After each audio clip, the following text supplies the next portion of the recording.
এই পবিত্র চিত্রটি দর্শন করলে আমাদের যোগ সাধনার ক্ষেত্রে বহু মূল্যবান জ্ঞান আপনারা অর্জন করতে পারবেন। এখানে সপ্তচক্র, এই সপ্তচক্র ভেদ করে সাধককে তার অভীষ্ট সিদ্ধ পূরণের জন্য অগ্রসর হতে হবে।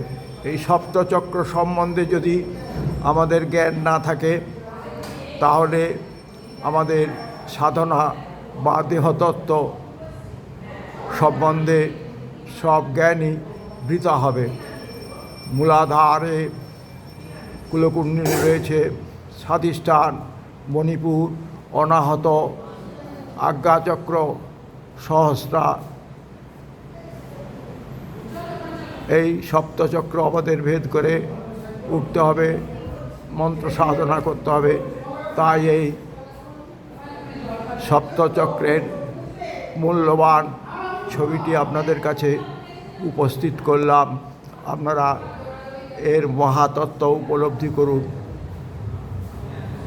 ওম হরি ওম তৎসৎ, হরি ওম তৎসৎ, হরি ওম তৎসৎ। ওম মন্ত্রের দ্বারা এই সপ্তচক্র ভেদ করবেন, কুলন শক্তিকে ভেদ করে সহস্রারের মধ্যে নিয়ে যাবেন। পরমা আনন্দ আপনারা উপলব্ধ করতে পারবেন। জয় মা।